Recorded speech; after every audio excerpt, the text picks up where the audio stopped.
The dining room smelled like roasted turkey and my grandmother's famous sage stuffing. The scent should have been comforting, but instead it felt suffocating.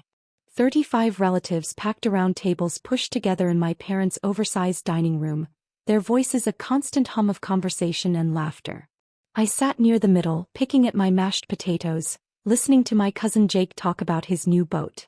My younger sister Vanessa sat at the head table with our parents, wearing a cream-colored dress that probably cost more than my monthly rent. She'd always been the favorite, the one who could do no wrong. I was 34, a high school history teacher with a modest apartment and a used Honda. Vanessa was 29, unemployed, and living in our parents' pool house while she found her passion. Her last passion had been a failed lifestyle blog. Before that, a boutique that closed after 6 months. Before that, a catering business that never catered a single event. Our grandmother had died 8 months ago. Grandma Ruth. The one person in our family who'd seen me. Really seen me. Who asked about my students, remembered the books I loved, sent me birthday cards with handwritten notes inside. She'd left me everything. Her entire estate. The beach house in Cape May. The investment portfolio. The antique jewelry collection. All of it. $2 million, give or take. The will had been read in August. My parents' faces had gone carefully blank when the lawyer announced the terms.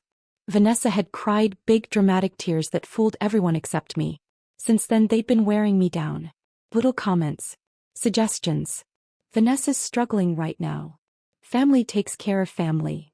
Your grandmother wouldn't want you to be selfish. But I'd held firm. The inheritance was mine.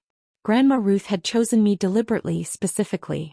She told me as much 2 weeks before she died, her papery hand gripping mine in the hospice room. You're the one who remembers, Carolyn, she'd whispered. You're the one who shows up. Not for what you can get but because you care. That matters. I'd cried then. I wasn't crying now. My father stood up, tapping his wine glass with a fork. The conversations died down. Everyone turned to look at him, smiling, expecting the usual Thanksgiving speech about gratitude and family. Before we have dessert, Dad said, his voice booming with practiced authority, I want to share some wonderful news with everyone. My stomach clenched. As you all know, we lost Ruth this year. A devastating loss for our family. He paused, letting the moment breathe. Several relatives nodded solemnly. Ruth left her estate to Carolyn. Eyes shifted to me. I kept my face neutral. Now, Carolyn has been doing a lot of thinking these past months. Dad's smile was warm, proud, absolutely fake. And she's decided to do something incredibly generous. Something that shows the kind of person she is. No, I hadn't. Carolyn has decided to sign over the entire inheritance to Vanessa. The room erupted. Gasps. Applause. My Aunt Linda actually squealed. Vanessa's hand flew to her mouth in apparent shock, though her eyes were dry and sharp. Carolyn understands that Vanessa needs it more right now, Dad continued. She's being selfless. She's putting family first. We couldn't be more proud. More applause. Louder now. People were turning to smile at me, their faces glowing with approval. My cousin Marcus gave me a thumbs up. Someone shouted, "That's amazing." My mother was crying delicate tears, dabbing at her eyes with a napkin. I sat frozen, my fork still in my hand, my heart pounding so hard I could hear it in my ears. Dad gestured toward me. "Carolyn, sweetheart, would you like to say a few words?" 35 pairs of eyes locked onto me. Expectant. Approving. Already celebrating my sacrifice.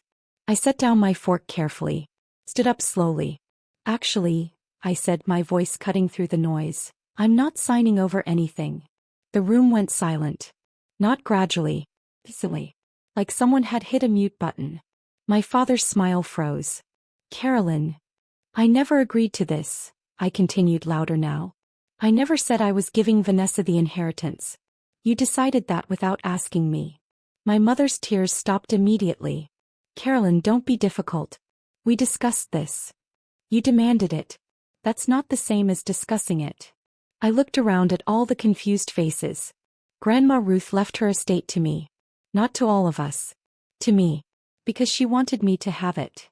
"She would want you to share," Dad said, his voice hardening. "She'd want you to help your sister. If she'd wanted that, she would have split the inheritance. He didn't. She was very specific. Vanessa stood up, her chair scraping against the hardwood. You're really going to keep everything? While I'm struggling. Her voice cracked perfectly, tears already forming. The performance of a lifetime. That's so cruel, Carolyn. You're not struggling. You're living rent-free in a pool house. Mom and Dad pay for everything. That's not the point. It's exactly the point. I turned back to my father. You want me to give away $2 million so Vanessa can what? Start another failed business? Take another soul-searching trip to Bali? My father's face went red. He moved toward me, his hand shooting out to grab my arm. His fingers dug into my bicep tight enough to hurt. You will do this, he said quietly, his face inches from mine. You will sign those papers or you are not part of this family anymore. The room was dead silent now. No one moved. No one spoke. I pulled my phone from my pocket with my free hand. Opened my contacts. Hit one name. My father's grip tightened. What are you doing? I put the phone to my ear. It rang twice. Carolyn. Robert Morrison's voice was warm, professional. He'd been my grandmother's estate lawyer for 30 years. I'd met him a dozen times over the years, most recently at the will reading. Mr. Morrison, I'm at my parents' house for Thanksgiving. There's been a situation. I kept my eyes on my father. They're trying to force me to sign over my inheritance. I need you here. Now. I'll be there in 20 minutes, he said without hesitation. Don't sign anything. I won't. I hung up. My father was still gripping my arm, but his face had changed. Uncertainty flickered behind the anger. What did you just do? My mother demanded. I called the executor of Grandma Ruth's estate. He's on his way. You're bluffing, Vanessa said, but her voice had lost its confidence. Am I? I pulled my arm free from my father's grip, sat back down, picked up my water glass and took a slow sip. I guess we'll find out in 20 minutes. The room remained frozen in uncomfortable silence. My Aunt Linda cleared her throat. Maybe we should have dessert? Nobody's having dessert, my father snapped. He pointed at me. You're making a mistake. The only mistake I made was coming here today. My mother's face contorted. After everything we've done for you. We raised you. Sacrificed for you. You sacrificed for Vanessa, I corrected. Private schools. Dance lessons. That year in Paris. I got public school and a part-time job at 16 to buy my own car. That's not fair, Vanessa protested. I had potential. And I didn't? She had no answer for that. The minutes crawled by. People shifted uncomfortably in their chairs. Some relatives started whispering to each other. My cousin Jake kept looking at his phone. Aunt Linda actually got up and left, mumbling something about needing air. 17 minutes later, the doorbell rang. My father's jaw clenched. My mother's hands were shaking. Vanessa had gone pale. Dad went to answer it. We all heard the door open, heard the low murmur of voices, heard footsteps approaching. Robert Morrison entered the dining room carrying a leather briefcase. He was 60-something, silver-haired, wearing a crisp suit despite it being a holiday. Behind him, my father looked like he'd aged 10 years. Good evening, everyone, Mr. Morrison said pleasantly. I apologize for interrupting your holiday. This is unnecessary, my mother said tightly. This is a family matter. Actually, Mrs. Peterson, this is a legal matter. Mr. Morrison set his briefcase on the table, opened it and pulled out a thick document. This is Ruth Peterson's last will and testament, filed with the county probate court and legally binding. He put on reading glasses and flipped to a marked page. I'm going to read the relevant section so there's no confusion. He cleared his throat. I leave the entirety of my estate, including but not limited to my residence at 412 Ocean Avenue, my investment portfolio managed by Sterling Financial, and all personal property and monetary assets, to my granddaughter Carolyn Elizabeth Peterson, with the express stipulation that this inheritance cannot be contested, divided, or transferred without her explicit written consent, executed in the presence of legal counsel and notarized witnesses. He looked up. Do you understand what that means? No one answered. It means Carolyn cannot be coerced into giving away this inheritance. Any attempt to do so is not only morally questionable but potentially legally actionable. His eyes landed on my father. Particularly if force or threats are involved. My father's hand, the one that had grabbed me, started shaking. Furthermore, Mr. Morrison continued, Ruth included a letter to be delivered only if there was any dispute regarding the inheritance. He pulled out an envelope. Held it up. She predicted this might happen. That's impossible, my mother whispered. Ruth was an exceptionally perceptive woman. Mr. Morrison opened the envelope, unfolded a single page of my grandmother's handwriting. I'll read it. To my family, if you're hearing this, it means you've tried to manipulate Carolyn into giving up what I left her. Shame on you. Carolyn is the only one who visited me every week. Who called just to talk. Who remembered my birthday without Facebook reminders. She earned this inheritance through love, not obligation. If you try to take it from her, you prove exactly why I didn't leave it to you. Robert, please ensure my wishes are honored. Carolyn, don't you dare give them assent. Love, Ruth. The silence that followed was absolute. Vanessa was crying real tears now.